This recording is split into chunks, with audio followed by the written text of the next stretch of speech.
नमस्कार बच्चों, मैं अखिलेश कुमार अपने यूट्यूब चैनल शांति स्टडी पॉइंट में आपका स्वागत करता हूं। मैं आपके लिए लेके आया हूं बीकॉम सेकेंड ईयर के आयकर विधान एवं लेखे के एमसीक्यू क्वेश्चंस असेसमेंट ईयर 2019-20 के। ठीक है, जो एग्ज़ाम होने जा रहा है हमारा 26 जुलाई से, उसको ध्यान में रखते हुए हम एमसीक्यू क्वेश्चंस की क्लास चला रहे हैं। हम सारे सब्जेक्ट के एमसीक्यू दे रहे हैं, तो आप हमारे सभी वीडियो लगातार देखते रहिए, जिससे आपको एग्ज़ाम में बहुत हेल्प मिलेगी। हमारे वीडियो को आप शेयर कीजिए, हमारे चैनल को सब्सक्राइब कीजिए तथा वीडियो को लाइक कीजिए। तो हमने पिछले वीडियो में 128 तक क्वेश्चन देखे थे। 28वां जो है उसका ऑप्शन इधर दिया है, इसका सी सही है। अब देखे थे 129, ना वसूल हुए किराए की रकम को भविष्य में प्राप्त होने पर कर योग्य करेंगे। इसका ऑप्शन बी सही है। संपूर्ण रकम मतलब कोई वेतन जो बकाया रहता है और अगले फ्यूचर में कभी भी, अगले वर्ष या फ्यूचर में कभी प्राप्त होता है, तो पूरी प्राप्त सैलरी कर योग्य होगी। 130 क्वेश्चन है, करदाता के एक से अधिक मकान होने पर स्वयं के रहने के मकान को चुनने के विकल्प निम्नलिखित को प्राप्त होता है। इसका ऑप्शन ए सही है, एक व्यक्ति करदाता को। आगे क्वेश्चन 131 है, मकान संपत्ति से आय शीर्षक के अंतर्गत उसी मकान की आय कर योग्य होती है। इसका ऑप्शन ए सही है, जिस मकान पर करदाता का स्वामित्व होता है, मतलब जिसका मालिक होगा उसी मकान की आय पर कर दिया जाएगा। आगे 132वां क्वेश्चन है, ह्रास स्वीकृत होता है। ऑप्शन बी सही है, स्थायी संपत्तियों पर। आगे ह्रास है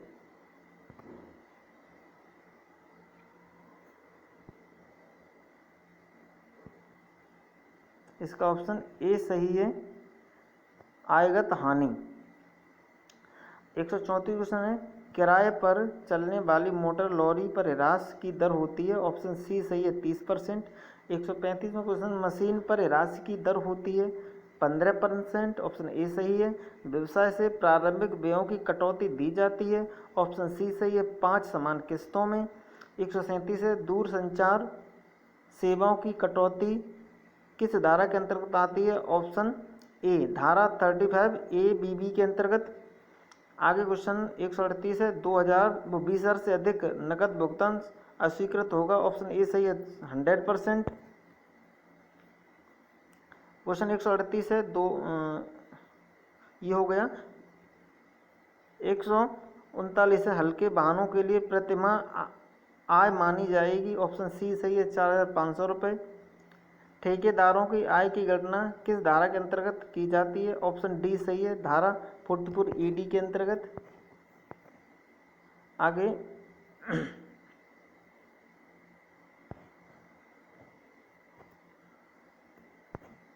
ये पेज दोबारा से आ गया है, 141वां देखते हैं। प्रारंभिक व्ययों का अपलेखन किस धारा के अंतर्गत किया जाता है।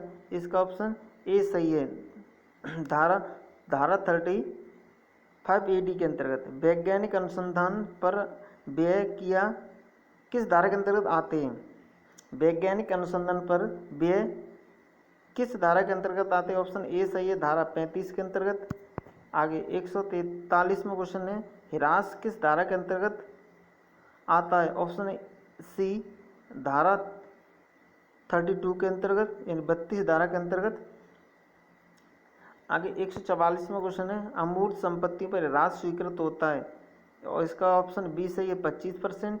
145वां क्वेश्चन है, गैर कानूनी व्यापार के व्यय होते हैं। ऑप्शन बी इसका सही है, अस्वीकृत, मतलब ऐसा व्यापार जो कानूनी नहीं है, उस पर कितना भी व्यय कर लो, पूरा व्यय स्वीकार नहीं होता है। 146वां क्वेश्चन है, प्रारंभिक व्ययों में शामिल हैं। इसका ऑप्शन ए सही है, प्रतिवेदन तैयार करने के व्यय। क्वेश्चन 147वां, अस्पष्ट व्ययों तथा विनियोग किस धारा के अंतर्गत आते हैं। ऑप्शन बी धारा 69 के अंतर्गत। आगे क्वेश्चन 148 में डूबे हुए ऋणों की वसूली किस धारा के अंतर्गत होती है? धारा के अंतर्गत आती है। ऑप्शन ए सही है, धारा ए, धारा 41 उपधारा 4 के अंतर्गत। एक डॉक्टर का कार्य किसके अंतर्गत आता है? पेशा के अंतर्गत आता है। डॉक्टर, वकील, सीए, इंजीनियर, इनका जो कार्य होता है वो पेशा के अंतर्गत आता है। 150। अब तक के हमारे 150 क्वेश्चन कंप्लीट हो चुके हैं। दलाली की क्रिया प्रवृत्ति की क्रिया के अंतर्गत शामिल होती है, यह कथन किसका है? ए सही है, सत्य है।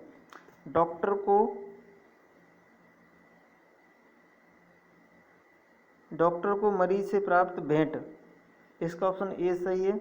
व्यवसाय अथवा पेशे के लाभ शीर्षक में कर योग्य किया जाएगा। आगे, इससे पहले हमारा एक वीडियो अपलोड हो चुका है, ठीक है, जिसमें 128 क्वेश्चन हमने डाल दिए थे। इसके आगे का वीडियो हम बना रहे हैं, तो उसको भी देख लीजिए पहले। 152वां क्वेश्चन, व्यवसाय में किए गए प्रारंभिक व्ययों की कटौती दी जाती है 5 समान किस्तों में, ऑप्शन बी सही है इसका। 153 क्वेश्चन है, धारा 37A के अंतर्गत उन व्ययों के संबंध में कटौती दी जाती है जिनकी प्रकृति आयगत होती है, ऑप्शन ए सही है, आयगत प्रकृति की। 154 क्वेश्चन है, 10,000 से अधिक का भुगतान नकदी में करने पर निम्नलिखित रकम अस्वीकृत व्यय मानी जाएगी, इसका ऑप्शन बी सही है, संपूर्ण रकम का 100%। 155वां क्वेश्चन है, दूर संचार सेवाओं के अंतर्गत कटौती निम्न धारा के अंतर्गत दी जाती है, इसका ऑप्शन 35A, सही है, ऑप्शन सी सही है।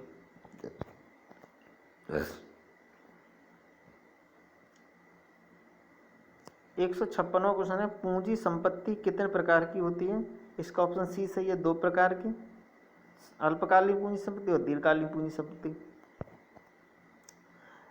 अब 157वां क्वेश्चन है, दीर्घकालीन पूंजी संपत्ति है, ऑप्शन ए सही है, 36 माह से अधिक। धारा 34 EC की कटौती की अधिकतम सीमा है 5 लाख, ऑप्शन ए सही है इसका।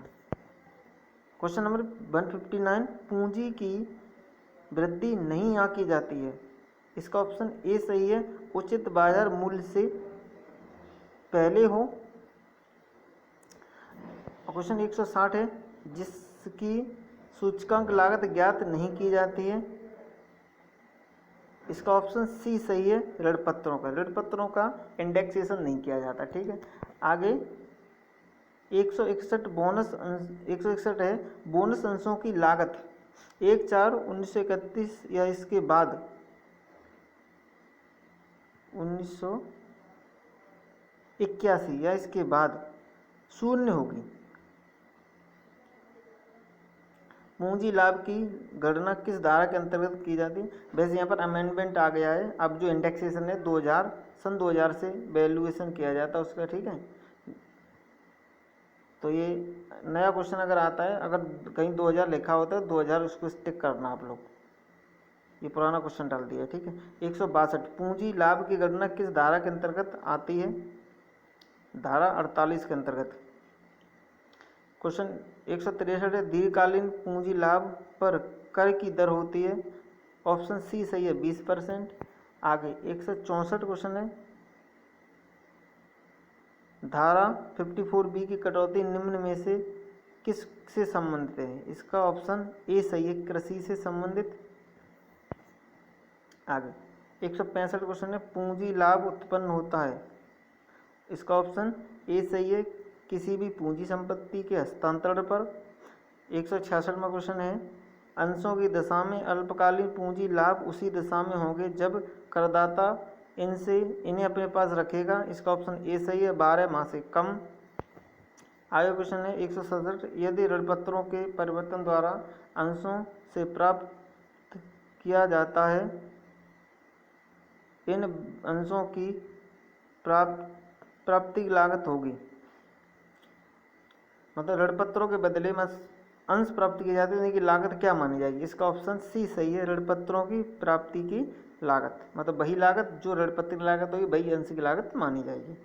168 क्वेश्चन है, लागत वृद्धि सूचकांक वित्तीय वर्ष 2019-20 के लिए 289, ठीक है। इसका जो इंडेक्स इस साल का इंडेक्स है वो 289 इंडेक्स माना, ऑप्शन सी सही है। दीर्घकालीन पूंजी लाभ की गणना हेतु प्रतिफल मूल्य में से रकम घटाएंगे, इसका ऑप्शन बी सही है, प्राप्ति की सूचकांक लागत। आगे 170वां क्वेश्चन है, यदि हिरासत संपत्तियां 36 माह के बाद हस्तांतरित की जाएं तो पूंजी लाभ होगा, इसका ऑप्शन बी सही है, अल्पकालीन पूंजी लाभ या हानि। क्वेश्चन 171वां है, धारा 54 के अंतर्गत कर मुक्ति प्राप्त होती है, ऑप्शन डी सही है, व्यक्ति व हिंदू अविवाहित परिवार को। आगे क्वेश्चन 172वां है, धारा 54 के अंतर्गत कर मुक्ति लेने के लिए करदाता को निवासी संपत्ति क्रय करनी चाहिए, इसका ऑप्शन सी सही है, संपत्ति हस्तांतरण तिथि से 1 वर्ष पूर्व या 2 वर्ष बाद। आगे क्वेश्चन 173वां है, धारा 54F के अंतर्गत मुक्ति निम्नलिखित के हस्तांतरण एवं संबंध में प्रदान की जाती है, इसका ऑप्शन बी सही है, आवासीय मकान संपत्ति के अतिरिक्त अन्य कोई संपत्ति। क्वेश्चन 174 है, निम्नलिखित में से कौन सा विक्रय व्यय नहीं है, इसका डी प्रतिभूति लेन देन कर, STT सिक्योरिटी ट्रांजैक्शन टैक्स, इसका डी ऑप्शन सही है। आगे 175वां क्वेश्चन है, कृषि भूमि के विक्रय से प्राप्त रकम को निम्नलिखित आय की श्रेणी में रखा जाएगा, इसका ऑप्शन डी सही है, इनमें से कोई नहीं। आगे 176वां क्वेश्चन है, निम्नलिखित में से कौन सी पूंजी संपत्ति है, इसका ऑप्शन ए सही है, स्वतंत्र स्वयं के निवास में प्रयुक्त रिहायशी मकान। आगे 177वां क्वेश्चन है, प्रतिभूति का ब्याज कर मुक्त होता है, धारा 10 उपधारा 15 के अंतर्गत, ऑप्शन बी सही है। 178 क्वेश्चन है, आकस्मिक आयों पर उद्गम स्थान पर कर की कटौती की जाती है, इसका ऑप्शन ए सही है, 30%। आगे 179 क्वेश्चन है, कंपनी द्वारा लॉटरी की जीती गई राशि पर कर की दर होती है, ऑप्शन बी सही है, 30%। भारत में खेले गए टेस्ट मैचों के संबंध में क्रिकेट कंट्रोल बोर्ड से प्राप्त राशि में से व्यय घटाए जाते हैं, ऑप्शन सी 75%। आगे 181वां क्वेश्चन है, UTI से प्राप्त लाभांश कर निर्धारित वर्ष में कर मुक्त है, ऑप्शन सी 2004-2005 से। अवयस्क की आय कर योग्य नहीं होगी यदि, ऑप्शन डी सही है, 1500 तक हो। घुड़दौड़ से आय की सकल हानि बनाते यदि है, घुड़दौड़ से क्वेश्चन है 183वां, घुड़दौड़ से आय को सकल नहीं बनाते यदि है, ऑप्शन ए सही है, 5000 तक है तो इसे ग्रॉसअप नहीं करते हैं। 184 क्वेश्चन, बीमा एजेंट के कमीशन को निम्न में से कितने भाग करके सकल बनाया जाता है, इसका ऑप्शन सी सही है, 90%। आगे क्वेश्चन 185वां है, प्राप्त पारिवारिक पेंशन निम्न सीमा तक कर मुक्त होती है, इसका ऑप्शन ए सही है, पेंशन का 1/3 या 15,000 जो भी रकम कम हो, तो इसका ऑप्शन ए सही था। अब ऑप्शन 186वां क्वेश्चन है, नगद उपहार किस सीमा तक कर योग्य होगा, ऑप्शन बी सही है, 50,000 से अधिक तक, ठीक है। ये उस केस में रिलेटिव से, कोई रिलेटिव अगर इनाम उपहार देता है तो 50,000 से कम की अगर धनराशि या उसका मूल्य होता है तो कर मुक्त रहती है, इससे ऊपर 1 रुपये भी अगर कर अधिक होता है 50,000 से तो कर योग्य हो जाता है, और गैर रिलेटिव के केस में तो पूरी कर योग्य होती है। अंशधारियों द्वारा प्राप्त लाभांश कर मुक्त होता है यदि यह घोषित किया जाता है। ऑप्शन बी सही है, किसी घरेलू कंपनी द्वारा, मतलब घरेलू कंपनी से प्राप्त जो भी लाभांश होता है पूर्णतः कर मुक्त होता है। आगे क्वेश्चन है 188वां, भारतीय इकाई प्रन्यास द्वारा घोषित लाभांश इकाई धारक के लिए है। इसका ऑप्शन ए सही है, पूर्ण कर मुक्त। 189 है, दिखावटी लेन देन तरीका है, यानी विंडो ड्रेसिंग के बारे में पूछ रहे हैं। इसका ऑप्शन ए सही है, आयकर बचाने का। अगर विंडो ड्रेसिंग करके आय कम कर दी जाती है तो टैक्स कम देना पड़ेगा, तो ये विंडो ड्रेसिंग कहलाता है। 190 क्वेश्चन है, एक मृतक के कानूनी उत्तराधिकारी जिसे परिवार पेंशन प्राप्त होती है को प्राप्त पेंशन निम्न सीमा तक करमुक्त हो गई। इसका ऑप्शन बी सही है, प्राप्त पेंशन का 1/3 भाग। आगे 191 क्वेश्चन है, लॉरी पर उद्गम स्थान पर कटौती दी जाती है। इसका ऑप्शन बी सही है, 30%। ये सब कैजुअल इनकम है तो इन पर 30% टैक्स लगता है। 192 क्वेश्चन है, कर निर्धारण अधिकारी का पद निम्नलिखित तिथि से सृजित हुआ। ऑप्शन ए सही है, 1/4/1988 से। आगे 193 क्वेश्चन है, प्रत्यक्ष करों का केंद्रीय बोर्ड निम्नलिखित माध्यम से सूचित कर सकता है कि कौन पदाधिकारी किसके नियंत्रण में कार्य करेगा। इसका ऑप्शन सी सही है, अधिसूचना द्वारा। 194 क्वेश्चन है, कुछ दशाओं में कुछ व्यक्तियों की आय करदाता की आय में सम्मिलित की जाती है, इसे कहते हैं। ऑप्शन ए सही है, आय का मिलान, यानी क्लबिंग ऑफ इनकम। 195 क्वेश्चन है, एक अवयस्क बच्चे की आय निम्नलिखित की कुल आय में शामिल की जाती है। इसका ऑप्शन सी सही है, माता पिता जिसकी आय अधिक हो, मतलब उसी के में जोड़िए जिनकी आय, ये तो माता के में पिता के जिसकी आय अधिक उसी के में जोड़ दिया जाएगा। 196वां क्वेश्चन है, सट्टे के व्यापारी की हानि की पूर्ति की जा सकती है सट्टे के व्यापार से ही। अगर सट्टे के व्यापार में कोई हानि हुई है तो ये सट्टे के व्यापार से ही पूरा किया जाएगा। ऑप्शन सी सही है इसका। आगे 197 है, मकान संपत्ति से आय शीर्षक की चालू वर्ष की हानि पूरित की जा सकती है। इसका ऑप्शन डी सही है, उपरोक्त सभी से, वेतन से, गैर सट्टे के व्यापार से, सट्टे के व्यापार की आय से, कहीं से भी पूरा किया जा सकता है। 198 200 क्वेश्चन पूरे होने जा रहे हैं, तो इसी खुशी में आप हमारे चैनल को सब्सक्राइब कीजिए तथा वीडियो को लाइक और शेयर कीजिए। व्यवसाय एवं पेशे शीर्षक में हानि निम्नलिखित आय से पूरा नहीं कर सकते हैं। इसका ऑप्शन बी सही है, वेतन से। तो जो पीजीबीपी की हानि है उसे कभी वेतन से पूरा नहीं किया जा सकता है। सट्टे के व्यापार की हानि निम्नलिखित शर्तों तक पूर्ति है तो आगे ले जाई जा सकती है। ऑप्शन ए सही है, 4 वर्ष तक, 4 वर्षों तक आगे बढ़ाया जा सकता है। जैसे इस साल कोई हानि हो गई, आगे सेटअप करो 22 में, 23 में, 24 में और 25 में, 21 की हानि को 2025 तक आप सेटअप कर सकते हो। 200 में क्वेश्चन है, तो हमारे 200 क्वेश्चन पूरे हो चुके हैं। ये 200 में क्वेश्चन है, निम्नलिखित शीर्षक में किसकी हानि वेतन से आय शीर्षक से पूरित नहीं की जा सकती है। इसका ऑप्शन सी सही है, व्यापार एवं पेशे की हानि को, मतलब उल्टा घुमा दिया क्वेश्चन, इससे पहले पलट के क्वेश्चन पूछा था। 201 क्वेश्चन है, मकान संपत्ति से आय शीर्षक की हानि कितने वर्षों में पूरित किया जा सकता है। इसका ऑप्शन बी सही है, आगामी 8 वर्षों में। अगर कोई हाउस प्रॉपर्टी से लॉस होता है तो 8 वर्षों तक उसे पूरा किया जा सकता है। सट्टे के व्यापार की हानि को कितने वर्षों में पूर्ति की जा सकती है। ऑप्शन इसका बी सही है, सट्टे के व्यापार से। जो इसके स्पेकुलेशन बिजनेस होता है उसकी हानि को स्पेकुलेशन बिजनेस से ही सेटअप कर सकते हो। 203 क्वेश्चन है, अल्पकालीन पूंजी हानि की पूर्ति की जा सकती है। ऑप्शन ए सही है, दीर्घकालीन पूंजी लाभ से।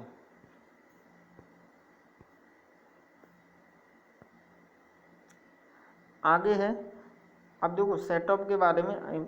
अगर किसी अल्पकालीन संपत्ति से हानि हुई है, अल्पकालीन कोई हानि है तो अल्पकालीन पूंजी लाभ से भी सेटअप हो जाएगा और दीर्घकालीन पूंजी लाभ से भी सेटअप हो जाएगा। लेकिन अगर दीर्घकालीन कोई दीर्घकालीन पूंजी लाभ हानि हुई है तो उसे केवल दीर्घकालीन पूंजी लाभ से ही सेटअप किया जा सकता है, दीर्घकालीन हानि से कभी भी सेटअप नहीं किया जा सकता है। आगे बढ़ते हैं 204 क्वेश्चन। अशोधित ह्रास की पूर्ति भविष्य के कितने वर्षों तक पूरी की जा सकती है? ऑप्शन इसका डी सही है, कोई सीमा नहीं है। 205 क्वेश्चन है, सट्टे के व्यापार की हानि को पूर्ति हेतु अगले वर्षों तक ले जाया जा सकता है 4 वर्षों तक। ऑप्शन बी सही है। आगे 206वां क्वेश्चन है, दीर्घकालीन पूंजी हानि की पूर्ति की जा सकती है। ऑप्शन ए सही है, दीर्घकालीन पूंजी लाभ से। मैंने बताया था दीर्घकालीन पूंजी लाभ को केवल दीर्घकालीन पूंजी हानि को केवल दीर्घकालीन पूंजी लाभ से ही सेटअप कर सकते हैं, अल्पकालीन लाभ से कभी भी सेटअप नहीं कर सकते। जबकि अल्पकालीन हानि अल्पकालीन लाभ से भी सेटअप हो जाएगी और दीर्घकालीन लाभ से भी सेटअप हो जाएगी। हानि की विवरणी दाखिल करना किस धारा के अंतर्गत आता है? धारा 80 के अंतर्गत आता है। ऑप्शन ए सही है इसका। आगे 208वां क्वेश्चन है, मकान संपत्ति की हानि अगले वर्षों में पूरी की जा सकती है। मकान संपत्ति की हानि से ही पूरी की जाएगी, इसका ऑप्शन ए सही है। आगे 209 क्वेश्चन है, मकान संपत्ति की हानि अगले वर्षों तक पूरी की जा सकती है, अगले 8 वर्षों तक। ऑप्शन बी सही है। 210 क्वेश्चन है, सामान्य व्यापार की हानि को अगले वर्षों में पूरा किया जा सकता है, इसका ऑप्शन सी सही है, 8 वर्षों में। 211वां क्वेश्चन है, चालू वर्ष का ह्रास किस आय में से अगले वर्षों में पूरा किया जा सकता है?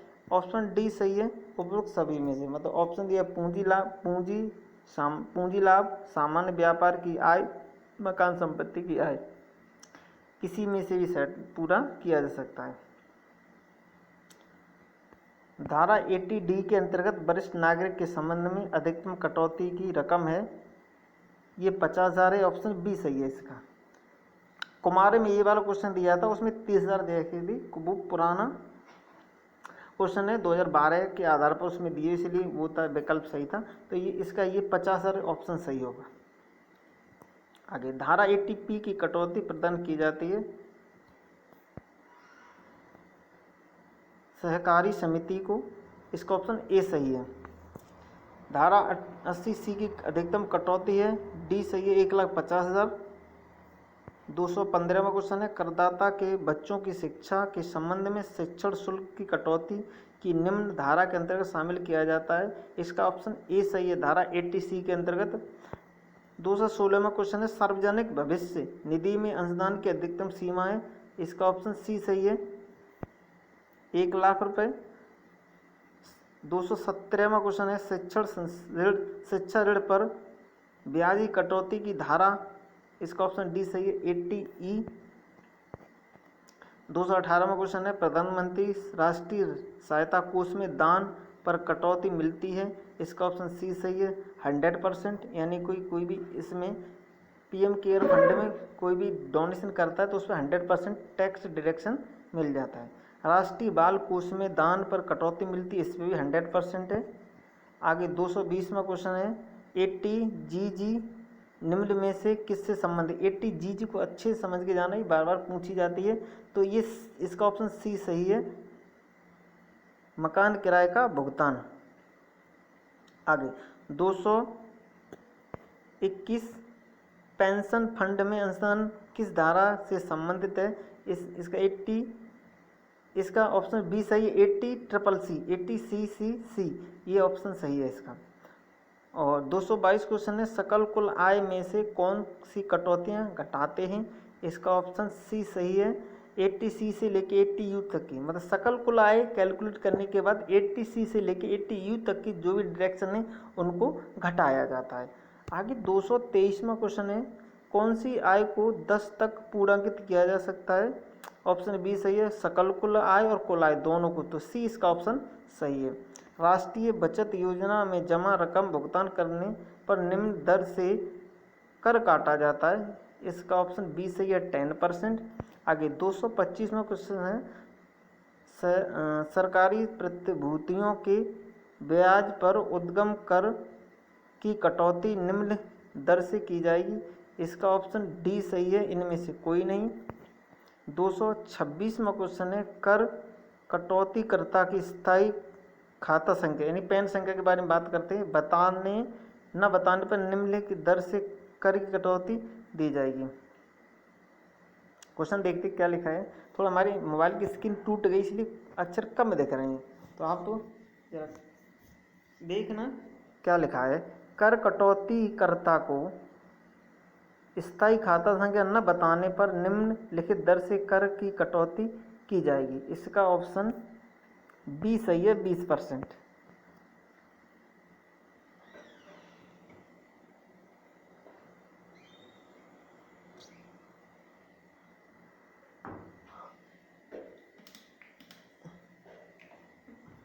आगे क्वेश्चन है 228, एक भारतीय कंपनी द्वारा निर्गमित ऋणपत्र जो कि किसी मान्यता प्राप्त स्टॉक एक्सचेंज में सूचीकृत यानी लिस्टेड हैं के ब्याज पर भुगतान करते समय स्रोत पर कितनी आयकर कटौती की जाती है। इसका ऑप्शन सी सही है, 10%। 229 क्वेश्चन है, बीमा कमीशन पर प्राप्त कर की कटौती किस धारा के अंतर्गत आती है। इसका ऑप्शन डी सही है, 194D के अंतर्गत, 194D के अंतर्गत। क्वेश्चन 230 है, घरेलू कंपनी की दशा में कंपनी की आय 1 करोड़ से अधिक होने पर किस दर से अधिभार सरचार्ज लगाया जाता है। तो इसका आंसर है ए, 5% की दर से। प्रत्यक्ष करों के केंद्रीय बोर्ड का अधिकार है। ऑप्शन ए, आयकर नियमन करना है। ऑप्शन ए सही है इसका। 232 क्वेश्चन है, प्रत्यक्ष करों के केंद्रीय बोर्ड के सदस्यों की अधिकतम संख्या होती है। इसका ऑप्शन सी सही है, 5। आगे 233 क्वेश्चन है, आयकर पदाधिकारियों में सर्वोच्च अधिकारी है। ऑप्शन सी सही है, डायरेक्ट करों का केंद्रीय बोर्ड। ऑप्शन सी सही है इसका, ठीक है। आगे बढ़ते हैं 234, कर निर्धारण अधिकारी पद निम्न किस तिथि से बना है। इसका ऑप्शन सी सही है, 1/4/1988 से। आगे 235वां क्वेश्चन है, कर निर्धारण के प्रकार हैं। इसका ऑप्शन डी सही है, 4। और आगे क्वेश्चन है 236, पुनः कर निर्धारण की धारा है। इसका ऑप्शन ए सही है, 147। व्यक्ति करदाता के लिए आयकर विवरणी जमा करने की निर्धारित तिथि होती है। इसका ऑप्शन सी सही है, 31 जुलाई। आगे 238वां क्वेश्चन है, आय का विवरण निम्नलिखित धारा के अंतर्गत जमा किया जाएगा। ऑप्शन बी सही है, धारा 139 उपधारा 1 के अंतर्गत। सर्वोच्च निर्णय कर निर्धारण निम्न धारा के अंतर्गत किया जाता है। इसका ऑप्शन ए सही है, धारा 144 यूएस अंडर सेक्शन 144, ठीक है। त्रुटि सुधार निम्न धारा के अंतर्गत किया जाता है। इसका ऑप्शन ए सही है, 154। अच्छा, उसका 144 था, ठीक है। 130 ना दोबारा देख लेते हैं। सर्वोच्च निर्णय कर निर्धारण निम्न धारा के अंतर्गत किया जाता है, धारा 144। अच्छा, ऑप्शन ए सही है इसका। आगे 240 देखते हैं, त्रुटि सुधार निम्न धारा के अंतर्गत किया जाता है। इसका ऑप्शन ए सही है, 154। आगे 241, अच्छा 240 हो गए, अब 241 आएगा, सही है। स्वयं कर निर्धारण की धारा है। ऑप्शन ए सही है, 140A। 242 क्वेश्चन है, मांग के नोटिस की धारा है। ऑप्शन डी सही है इसका, 15%। वो धारा पूछ रहा है तो 156 धारा। स्क्रीन टूट गई इसलिए कभी कभी तो दब जाता है, इसलिए दिखता नहीं सही से। 243, लेखों का अंकेक्षण नहीं कराने पर अधिकतम अर्थदंड होगा। इसका ऑप्शन सी सही है, 1,50,000 का। 244 में क्वेश्चन है, लेखे नहीं रखने पर अर्थदंड होगा। इसका ऑप्शन डी सही है, 25,000 रुपये का। कमिश्नर को अर्थदंड माफ करने का अधिकार निम्नलिखित धारा के अंतर्गत है। इसका ऑप्शन ए सही है, धारा 273A। और 246वां क्वेश्चन है, कर निर्धारण वर्ष समाप्त होने पर विवरणी दाखिल नहीं करने पर अर्थदंड की राशि होगी। इसका ऑप्शन बी सही है, 5,000। आगे 247वां क्वेश्चन है, देखो हमारे 250 क्वेश्चन पूरे होने जा रहे हैं। हमारे वीडियो को लाइक ज़रूर कीजिए तथा चैनल को सब्सक्राइब कीजिए और वीडियो को शेयर कर दीजिए। ये वीडियो हम बना रहे हैं आपके लिए, बहुत हेल्पफुल रहेंगे, तो आप हमारे वीडियो को शेयर कीजिए।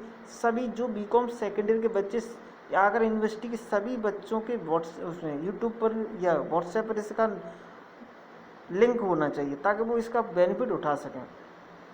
247 है, अपीलेट ट्रिब्यूनल में अपील करने की अवधि है। ऑप्शन बी सही है, 60 दिन।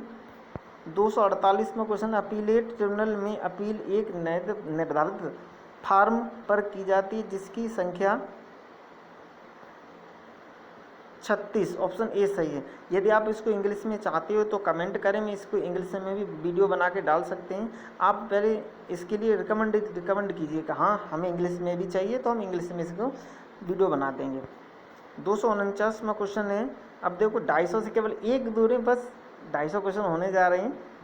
उच्च न्यायालय में अपील करने की अवधि होती है 120 दिन। आपसे विनम्र निवेदन है कि हमारे वीडियो को शेयर कीजिए और लाइक कीजिए तथा चैनल को सब्सक्राइब कीजिए। 250वां क्वेश्चन है, बोलो बांके बिहारी लाल की जय। यदि कुल आय 1 लाख से अधिक नहीं है तथा अपील आयुक्त के यहाँ की जानी है तो अपील फीस होगी। ऑप्शन डी सही है, 500 रुपये। चलो हमारे 250 क्वेश्चन कंप्लीट हो चुके हैं। आगे 251वां क्वेश्चन है, कर नियोजन है कर नियोजन में उल्लंघन किया जाता है। ऑप्शन डी सही है इसका। इनमें से किसे, जब कर नियोजन किया जाएगा तो सभी कानूनों का पालन किया जाता है, इसमें किसी का भी उल्लंघन नहीं किया जाता। ऑप्शन डी सही है। कर नियोजन है वैधानिक एवं नैतिक, ठीक है, कैसा है? ऑप्शन बी सही है, लीगल एंड मोरल। आगे 253, कर नियोजन से निम्नलिखित का कर दायित्व कम होता है। इसका ऑप्शन बी सही है, करदाता का, असेसी है। आगे 254, दंडनीय अपराध है।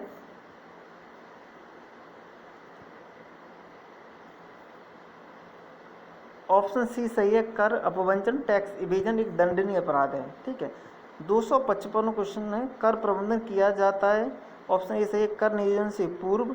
ऑप्शन ए सही है इसका, ठीक। 256वां क्वेश्चन है, बिना कानून तोड़े धोखा करने की कला कहलाती है। इसका ऑप्शन ए सही है, कर नियोजन टैक्स प्लानिंग।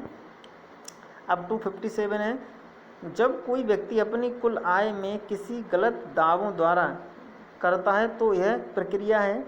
इसका बी सही है, कर वंचना यानी टैक्स इवेजन। इसका बी सही है। 258 क्वेश्चन, इनमें से कौन सा दंडनीय अपराध है? इसका ऑप्शन बी सही है, कर अपवंचन यानी कि टैक्स इवेजन। 259, कर अपवंचन का कारण है भ्रष्टाचार, प्रावधानों की जटिलताएं। इसके ऑप्शन ये दोनों सही है तो ऑप्शन सी सही हो जाएगा, ठीक है। क्वेश्चन 260वां है, अग्रिम कर चुकाने का दायित्व उत्पन्न होता है यदि कर की रकम निम्नलिखित है। तो इसका ऑप्शन सी सही है, 10,000 या इससे अधिक। गैर कंपनी करदाता की दशा में अग्रिम कर चुकाने की गत वर्ष में कुल किस्तें हैं। तो ऑप्शन बी सही है, 4 किस्तें। आगे 262वां क्वेश्चन है, कंपनी करदाता की दशा में अग्रिम कर चुकाने की गत वर्ष की कुल किस्तें हैं। इसका ऑप्शन सी सही है, 4। 263, अग्रिम कर चुकाने का दायित्व उत्पन्न होता है यदि कर की रकम। इसका ऑप्शन डी सही है, 10,000 या इससे अधिक हो। 264, कंपनी करदाता की दशा में अग्रिम कर की प्रथम किस्त चुकाने की तिथि। ऑप्शन ए सही है, 15 जून या इससे पूर्व। 265वां क्वेश्चन है, कर निर्धारण की दृष्टि से हिंदू अवैध परिवार है एक स्वतंत्र इकाई, इसका ऑप्शन ए सही है। 266वां क्वेश्चन है, हिंदू अवैध परिवार की कर योग्य आय 1,48,000 है तो इस पर केवल आयकर की रकम होगी। ऑप्शन डी सही है इसका, इनमें से कोई नहीं। आगे, निम्नलिखित में से कौन सी धारा की छूट एक एचयूएफ को अपनी सकल कुल आय में प्राप्त नहीं कर सकता, मतलब एचयूएफ को कौन सी छूट नहीं मिलती है, कौन सी धारा में छूट नहीं मिलती है, तो ऑप्शन सी सही है, एटीपी। अब 268 क्वेश्चन है, एक हिंदू अवैध परिवार में निवासी होगा, इसका ऑप्शन सी सही है, स्वतंत्र, उसका नियंत्रण एवं प्रबंध पूर्ण अथवा आंशिक रूप से भारत में स्थित हो तो उसे भारत का निवासी माना जाएगा। ठीक है, 269 बस हमारे कंप्लीट होने जा रहा है पूरा वीडियो। देखो लगभग हमारा 1 घंटे में पूरी टैक्स के क्वेश्चन कंप्लीट हो जाएंगे। तो देख हम आगे क्वेश्चन पढ़ते हैं। गैर पेशेवर फर्म की दशा में साझेदारों को पारिश्रमिक की वैधानिक सीमा पुस्तक लाभों की 40% है, इसका ऑप्शन डी सही है, इनमें से कोई नहीं। 270वां क्वेश्चन, एक साझेदारी फर्म पर कर की सामान्य दर है 30%, मतलब साझेदारी फर्म की आय पर 30% कर लगता है, याद रखना। साझेदारों को पूंजी पर अधिकतम स्वीकृत ब्याज की दर है 12%, ऑप्शन बी सही है इसका। यदि आय 1 करोड़ से कम है तो फर्म को निम्नलिखित दरों से कर चुकाना होगा, इसका ऑप्शन सी सही है, 30.90%। आगे 273वां क्वेश्चन है, एक सीमित दायित्व साझेदारी फर्म की दशा में वैकल्पिक न्यूनतम दर की कर की दर है, इसका ऑप्शन बी सही है, 18.5% 18.5%। आगे 274 क्वेश्चन है, मांग के नोटिस के जारी होने के निम्नलिखित दिनों के अंतर्गत अदत्त कर की रकम चुकानी होगी, इसका ऑप्शन सी सही है, 35 दिन में। और इसका लास्ट क्वेश्चन है इनकम टैक्स का लास्ट क्वेश्चन है, आय की विवरणी में आधार नंबर का लिखना निम्नलिखित तिथि से आवश्यक हो गया है, इसका ऑप्शन बी सही है, 1/7/2017 से। तो देखिए हमने ये टैक्स के पूरे क्वेश्चन कवर कर लिए हैं। अब आप इनको अच्छे से वीडियो देख लीजिए, अगर इनकी प्रॉब्लम आती है तो कमेंट कीजिए, हम जहाँ भी दिक्कत होगी उसके लिए मैं वीडियो अलग से बना देंगे। कोई न्यूमेरिकल क्वेश्चन नहीं है, न्यूमेरिकल के लिए हम अलग से वीडियो बनाएंगे। अगर न्यूमेरिकल क्वेश्चन देखें तो जो भी क्वेश्चन बन सकते हैं उनके लिए हम अलग से एक वीडियो बनाएंगे। वैसे इसमें ये संजय का हमने सॉल्व करके देखा, संजय में कोई न्यूमेरिकल नहीं था। आपसे निवेदन है कि आप संजय को मॉडल को परचेज कर लें और आसानी रहेगी पढ़ने में, ठीक है। तो हमारा ये वीडियो फिनिश होता हुआ, और हमारे इस चैनल को सब्सक्राइब कीजिए, वीडियो को लाइक कीजिए और शेयर कीजिए। चलो ठीक है भाई, यहीं पर वीडियो फिनिश होता है। अब नेक्स्ट वीडियो लेके आएंगे नए और सब्जेक्ट पर, तब तक के लिए गुड डे ऑल।